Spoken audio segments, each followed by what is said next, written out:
Hi, my name is Guillaume Gosselin. We are presently in an organic hop field in Sainte-Sophie d'Halifax in the Bois-Franc area. The enterprise is named Loublenaire Gosselin that I co-own with my father, and we are participating in a research project with the University of Laval.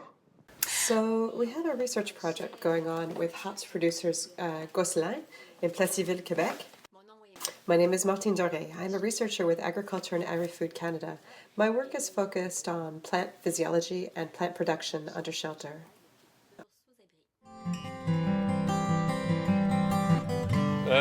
We decided to start in the culture of hop. First of all, because its growing is very marginal, and there was only a few or almost no hop cultivated in 2007. And by conducting our research, we discovered that hop was not only used to produce beer, but that there was more than a few molecules of interest in the leaves, the stem, as well as the whole plant. So it was making it a possibility for us to go into the nutraceutical cultivation. Not only that, there was a very, very high demand in the molecules. In fact, hops are recognized as having anti-inflammatory properties. They can be tumor-reducing, antimicrobial. They're also effective as sedatives. So our work has the function of helping to develop a new market and to augment the value of hops for producers. So aside from their use in beer, hops can also be used for their nutraceutical extracts, which could find a place within the natural products market. Pour les produits naturels.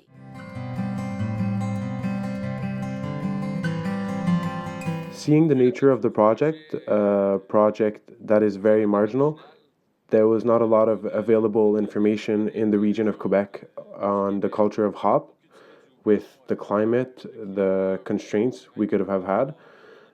We decided to present the project to the University of Laval to have access to better information and knowledge on the organic aspect. And with the experience on the field that we possess, uh, it tied our association with the University of Laval since the beginning of the project. Puis le but principal. The main objective of this project is to develop fertilization methods that correspond directly to the needs of organic hops plants, of course, but also for hops plants grown for the purpose of their nutraceutical compounds. So we want, on the one hand, to achieve superior productivity of the plants, thanks to fertilization methods conceived not only to promote the plant productivity levels, but also which promote higher levels of nutraceutical compounds in the fruiting bodies of the hops plants. This is the principal objective. So we're also observing different kinds of fertilization, and we're testing different cultivars of hops plants to investigate their response to the different kinds of fertilization. And then this year, we've integrated the use of biochar as a soil amendment for the purpose of improving soil quality in terms of soil nutrients and microorganisms. We want to increase mineralization rate of nutrients, making them more available to plants, permitting them to grow more rapidly, also with the goal of having an increased nutraceutical level of compounds within the fruiting bodies of the hops as well.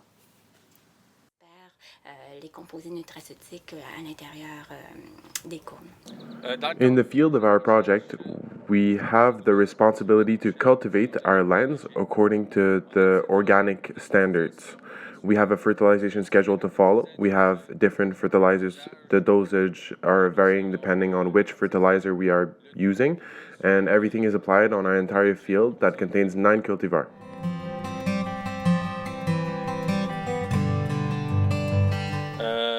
Our land has a surface area of 2 acres. One of the challenges in growing organic hop is the control of weeds. It takes a lot of time and energy, a lot of hands. During the first years, we started cultivating our lands under mulch. The 2 first years went well, but we eventually realized that hop was propagated through rhizomes. Under the plastic, we had a lot of rhizomes that were taking a lot of energy away from the plants. So we ended up getting rid of the plastic 2 years ago. At the same time, it allowed us to fertilize the land with compost everywhere over the lands. It gave us access to the taking care of the bad rhizomes, and we can now remove the stems that are useless at the beginning of the spring. And that pretty much sums it up. It's a compromise, a little more handwork to do, but it allowed us to improve our fertilization and to grow healthier plants.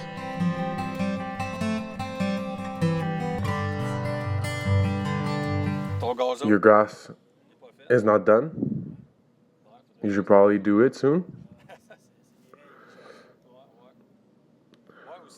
What we also do and try is that we try fertilizers. What is it called again? We are planting green manure.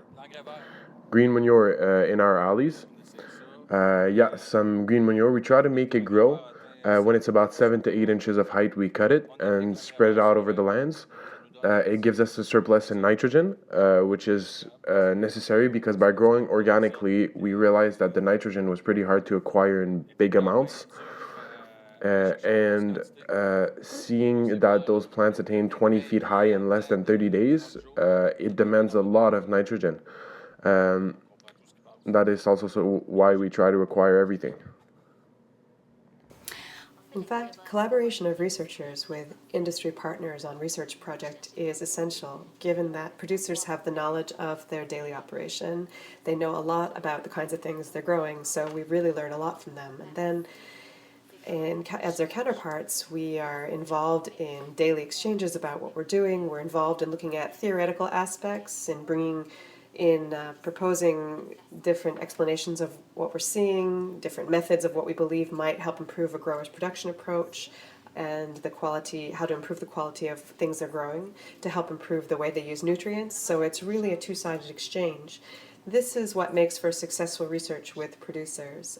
And what's so marvelous about these projects is that the technology transfer happens immediately, given that the project takes place within the setting of an actual operating business. So all the while we're doing the research, we are able to validate the potential for others to adopt the use of the techniques we are researching. Our ultimate goal is to develop and produce a organic hop of good quality, because the nutraceutical industries are developing a high interest in the components that are contained in hop. And by producing hop of good quality, we can make sure that we will be able to sell our product.